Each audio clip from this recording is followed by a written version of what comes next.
¿Qué ideología política permitirá a la sociedad avanzar a una utopía, sabiendo que no se puede llegar a ella, el cual los dirigentes sean personas que protejan los derechos de los ciudadanos sin llegar a una dictadura? Durante la historia, los gobiernos de izquierda han sido dictatoriales, aunque tengan unas ideologías en el cual benefician al pueblo en la práctica no se ha hecho realidad, tanto así que hasta sus propios ciudadanos han tenido que hacer marchas y protestas para así estar en contra de las acciones de su propio gobierno, de la propia corrupción que hacen, del mal manejo fiscal que generan, de las irregularidades de los recursos, como también de beneficiar sus propios intereses a costa del pueblo. Asimismo, a consecuencia de estas causas, se han generado grupos minoritarios que han generado marchas como las de los afroamericanos, LGBTI, ambientalistas, feministas. Y por otro lado también se han agregado grupos subversivos, como pueden ser el Ejército Zapatista de Liberación Nacional en México. Como tal, todo esto pues con el fin de buscar la caída del gobierno, pero no solo eso, sino de que haya unos líderes que beneficien y ayuden a sus propios ciudadanos y a la sociedad.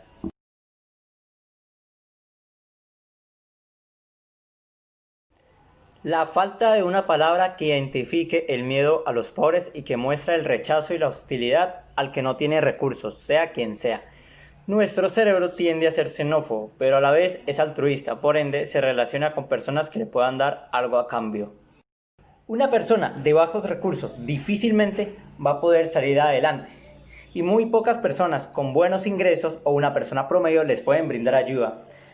A diferencia de que hay extranjeros de que tienen buen dinero y se vienen a quedar en grandes hoteles, les brindan una ayuda esencial, pero un extranjero, pero que viene desplazado del conflicto, casi no se le brinda ayuda.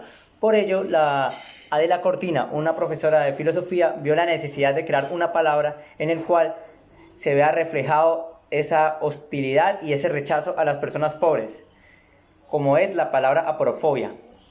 Asimismo, en nuestro cerebro, en base a estudios que cita la profe Adela Cortina, es que nuestro cerebro tiende a ser hostil a lo diferente, rechaza a lo nuevo y siempre trata de estar en un grupo para tener una buena convivencia y una buena sobrevivencia. Por eso, al ya crear esa palabra aporofobia, ya se puede indexar a nuestro diccionario y darle sentido a esa palabra, ya podemos empezar a detectar los problemas para así dar solución a esta causa.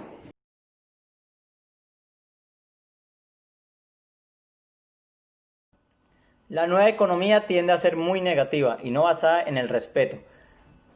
Junto con una tecnología cada vez acelerada, se debe educar en la confianza en base de la razón cordial. Actualmente, la economía no está en base a una razón cordial, a una moral y a una ética. La economía se basa mucho en lo inmobiliario y en los lujos, y muy poco en base a los valores, a lo primordial en una sociedad. Por eso se debe que empezar a tener ideologías y creación de una nueva economía en el cual se permita el beneficio mutuo, el beneficio de diferentes empresas, para que así no haya un estancamiento económico, sino que todo crezca en conjunto y haya un beneficio en el cual todos podamos salir adelante. Existen unos 6 pilares que cita Genovesi, que son la confianza, civilidad, reciprocidad, felicidad, comercio y interés. Y en base a estos, si se unen, pueden crear un buen sostenimiento de la propia economía civil. ¿Economía civil de quién? De la sociedad, de las personas, del pueblo, de la propia ciudad.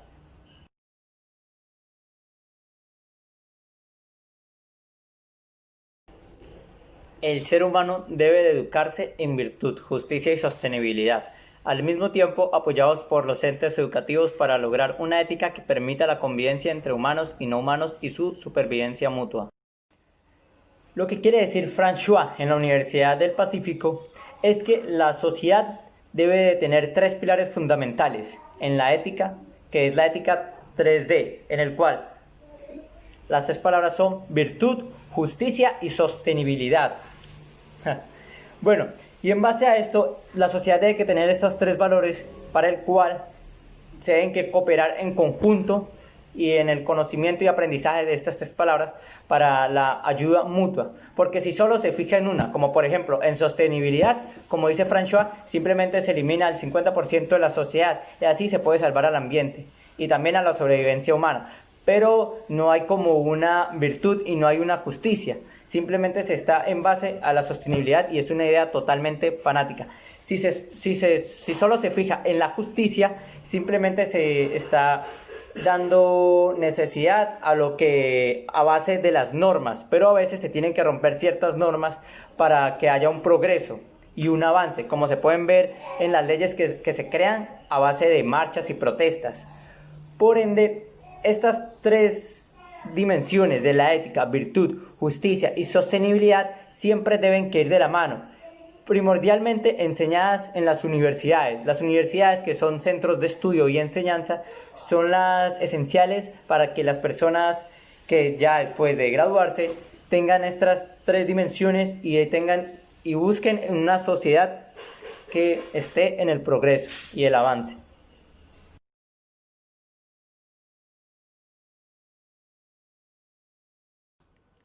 La defensa de los derechos LGBTI deben de protegerse y cuidar en un país donde la homofobia ha estado radicada en su cultura. En Colombia, los derechos LGBTI y primordialmente de las personas transexuales han sido muy pocos. En base a un estudio que se hizo en Buenos Aires y en Bogotá, se vio la presencia altísima del rechazo a las personas LGBTI, un poco más en Bogotá, pero sigue siendo elevadísimo en Latinoamérica.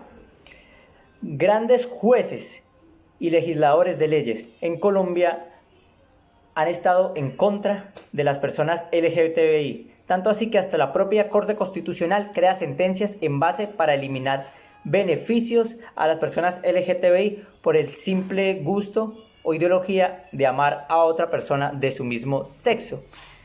Sin embargo, han habido unos saltos, pero muy cortos, de estas mismas personas, de estos mismos jueces, como otra sentencia en el cual sin que le guste, sin pensar que le gusta un hombre o una mujer, sin pensar en ello puede recibir beneficios como toda persona, ya que como lo dice el artículo 13 de la Constitución Política, el artículo del derecho a la igualdad, todos merecemos el mismo trato, ya seamos LGTBI, negros, blancos, criollos, del Amazonas, de la Guajira, todos tenemos los mismos derechos. Y eso que en Colombia somos un país muy diverso, muy multicultural. Y durante la historia siempre hemos sido regionalistas, siempre hemos sido unos fanáticos de nuestras regiones. Y una persona, siendo de nuestro propio país, pero que venga de otra región, la rechazamos. Y este tipo de ideologías lo único que hacen es un retraso y un abuso a la violación de los derechos humanos y a la dignidad humana, como se ha reflejado en el rechazo a los afroamericanos y a los indígenas del Amazonas, de mi propia región. Lo bueno es que ya hay politólogos y políticos que están buscando la forma de cambiar estos pensamientos, tanto así que Claudia López, que es una persona homosexual que está casada con Angélica Lozano, senadora, es alcaldesa de Bogotá, y Brigitte Batiste, que es rectora de la Universidad EAN, abrió unas becas especiales para personas transexuales, exclusivamente a ellas, y darles beneficios, ya que estas personas transexuales es muy difícil que progresen, ya que no hay como una protección a ellos, no hay una casa de hospedaje o unos padres de familia que los acojan. Por ende, estas personas se cuidan en la delincuencia, en las drogas, en la violencia, en el crimen, y muy pocos beneficios. Entonces se ve un gran avance de estas personas que buscan la ayuda de personas minoristas.